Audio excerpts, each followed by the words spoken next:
Hello बच्चों, चलिए प्रश्न को पढ़ते हैं। 1, 2, 3, 4 नामांकनों को दिए गए चित्र में पहचानिए और सही विकल्प चुनिए। मतलब एक कोशिका दी है, विभाजित होती हुई कोशिका दी गई है। अब इसमें जो दिया गया है हमको नामांकित किया गया है 1, 2, 3, 4 को, इसको हमको पहचानना है। पहला विकल्प क्या है? अर्धगुणसूत्र। अर्धगुणसूत्र सेंट्रियोल सेंट्रोमियर गुणसूत्र। दूसरा विकल्प है गुणसूत्र सेंट्रियोल गुण सेंट्रोमियर और अर्धगुणसूत्र। तीसरा विकल्प है अर्धगुणसूत्र सेंट्रोमियर सेंट्रियोल गुणसूत्र। और चौथा विकल्प है गुणसूत्र सेंट्रोमियर सेंट्रियोल और अर्धगुणसूत्र। तो हमको इस चित्र में जो दिया गया है उसको हमको पहचानना है। तो चलिए देखते हैं प्रश्न की मुख्य अवधारणा क्या हो जाएगी। मुख्य अवधारणा अवधारणा क्या होगी कि कोशिका विभाजन कोशिका विभाजन कोशिका विभाजन क्या होता है कि एक कोशिका से नई कोशिका का निर्माण, मतलब विभाजन के दौरान क्या होता है कि नई कोशिका का निर्माण क्या कहलाता है? कोशिका विभाजन। अब देखिए हमारे में क्या दिया है, कोशिका विभाजित होती हुई कोशिका का एक चित्र दिया गया है। इसमें से हमको पहचानना है कि कौन सा क्या है, कौन सा जो संरचना है वो कौन सी है। तो चलिए देखते हैं। हम देखते हैं कि अगर पहली संरचना जो दी गई है, पहला नंबर, ये क्या है हमारा?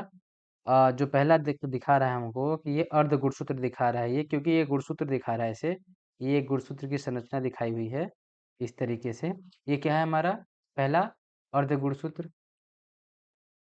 अर्ध गुणसूत्र अर्ध गुणसूत्र होते क्या हैं? अर्ध गुणसूत्र होते हैं कि जो कोशिका विभाजित होती है, मतलब जो गुणसूत्र विभाजित होता रहता है उसमें से जो गुणसूत्र मतलब अपने क्या सेंट्रोमियर से जुड़े रहते हैं, उनको क्या बोलते हैं हम? अर्ध गुणसूत्र। गुणसूत्र। अब दूसरा क्या है? दूसरा है ऊपर। जैसे हमको पता है कि जहाँ से क्या निकलता है, तर्कु तंतु, उनको क्या बोलते हैं हम? तर्कु तंतु जब निकलते हैं या तर्कु तंतु जिससे जुड़े होते हैं ऊपर ध्रुव की तरफ, उसको हम बोलते हैं सेंट्रियोल। सेंट्रियोल। और ये जो तीसरा नंबर है, तीसरा क्या है कि जिससे गुणसूत्र जुड़े रहते हैं आपस में, मतलब गुणसूत्र की एक भुजा दूसरी भुजा से जुड़ी रहती है, या संकीर्णन जहाँ पे होता है, जहाँ से गुणसूत्र क्या होते हैं, संकीर्ण हुए रहते हैं, या इसको बोल सकते हैं जहाँ से गुणसूत्र जुड़े रहते हैं, उनको क्या बोलते हैं हम? सेंट्रोमियर। सेंट्रोमियर। यहाँ पे क्या होता है? गुणसूत्र जुड़े रहते हैं, गुणसूत्र की एक भुजा दूसरी भुजा से जुड़ी रहती है। अब चौथा क्या दिया है? एक पूरी संरचना। इस पूरी संरचना को क्या बोलते हैं? इस पूरी संरचना को बोलते हैं गुणसूत्र। अब ये कोशिका विभाजन की अवस्था दिया गया है, लेकिन है तो यह क्या? एक गुणसूत्र ही। तो ये क्या है? चौथा नंबर, गुणसूत्र।